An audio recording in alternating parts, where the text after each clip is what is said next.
Hi, this is Lucia with The Art of Love.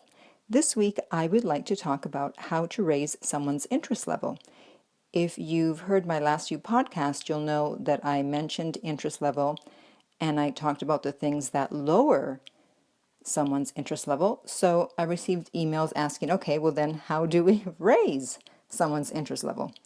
So I'm going to go through a few things that you can do that will raise someone's interest. Okay, so let's say you met someone online and a lot of questions that people ask have to do with whether you met anyone else from that site, how many people you met, etc., etc. So if someone asks that, how many people have you met from this site? Your response is 20, but it's been a slow week. Ha ha ha. See, so because the answer isn't really important, so you're taking a kind of a boring question, because who cares what the answer is? How many people have you met from the site? 2 or 4, who cares? And you're taking that boring question and making it funny, because obviously he knows that you, or she, that you probably didn't meet 20 people that week. Now, one thing that people think that they can do to raise interest level is to brag or boast about themselves. And I have to say that men are usually more guilty of this than women. And the thing is, you can't talk someone into liking you. And if anything, it's actually a turn off. Women hate it when guys are boasting and bragging about, well, I did this and I did this and I've got this and I've got this. Yeah, whatever, who cares? So absolutely do not do that. If anything, being humble is going to raise interest level. Because if you really are that great, or if you have done this and that, or you have this and that, eventually they'll find out. And they'll actually appreciate the fact that, wow, he didn't tell me that he did this or has this, or that she did this or has that. So actually less is more. Now, let's say that they see you, talking to a member of the opposite sex, or they see a photo in your phone of the opposite sex, or someone that you're following on social media, and they ask, who's that? And your response is going to be, that's your competition. Now, again, this is when you're first dating. Obviously, if you've been together for a while, well, you know what? You could actually say it if you have that type of personality, because obviously you're going to do it with a wink and a smile. However, if you're horrified when you just heard me say that's your competition, then don't do it. This isn't for you. You're not going to be able to pull it off. You have to be a certain type of person to be able to say that and not freak out thinking, oh my God, I wonder if they're going to be upset. No. People are not upset if they know there's competition. If anything, they love a challenge and they'll be like, what, really? Who? And so don't be afraid to say it. It keeps, when I say keep things upbeat and fun and funny, this is what I meant. These type of things that they ask you questions and you come back with a funny answer. And they're not going to be mad. They're going to think it's cute.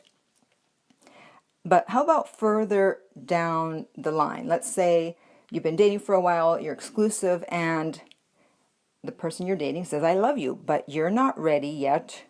You don't want to say it. So what do you say? There's a lot of things you can say. So when they say, I love you, you can come back with, you're sweet. Where are we having dinner? You don't have to say it back.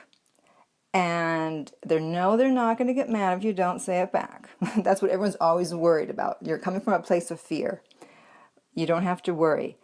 And so actually this is great because it takes pressure off of them. Because if they say, I love you, and you're like, oh, I love you too. Now people start to get serious, and then they start to get worried that they're going to lose the person, and that's when trouble starts.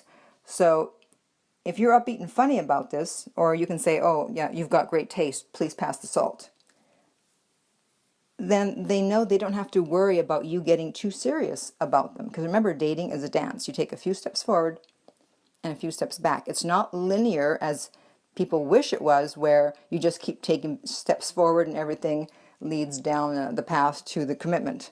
No, there's always setbacks. So don't worry about upsetting anyone. In fact, I was dating someone and he had a very high interest level in me and I wasn't that interested. And he started saying, I love you. And I never said it back. And he knew actually that I didn't want him to say, I love you. Because when someone says that and you're not really that into them, it's actually kind of annoying. You don't want to hear it. So he knew I didn't want him to say it. So he didn't say it, but he still wanted to say it.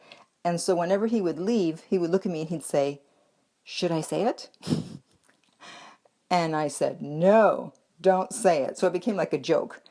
So you see, things don't have to be that serious. This is what I mean by keeping things light and upbeat and fun and funny. Now, another thing that people always think that they need to do, which doesn't raise interest level, is they worry about anyone else that the person is dating. This is, of course, before you have a commitment. You don't have to ask about anyone else that they're dating because other people can't lower their interest level in you. They can be interested in you and they can be interested in someone else. They can have a 90% interest in you and an 85% interest in someone else.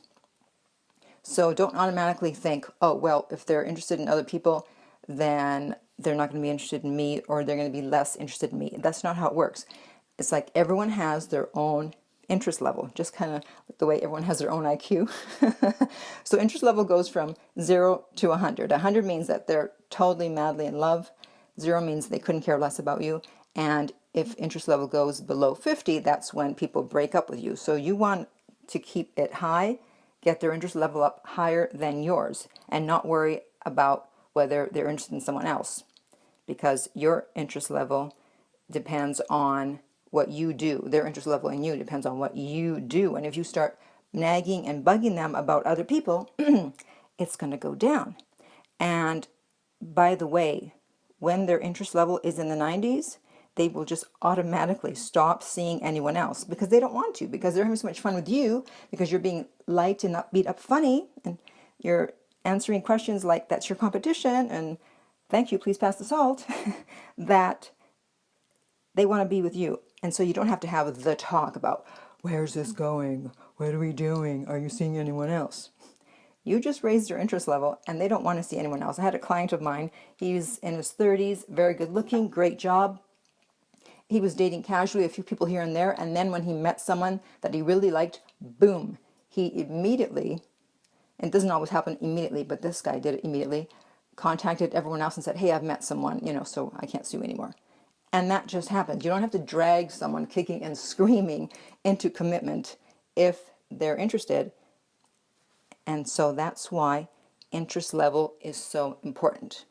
So if you have any questions or comments, you can contact me at my website, theartoflove.net, where you can also find out my rates for private coaching. If you're listening to this on iTunes, I would really appreciate if you would rate and review the podcast. If you're listening to this on YouTube, please remember to subscribe. And finally, remember that love inspires, empowers, uplifts, and enlightens.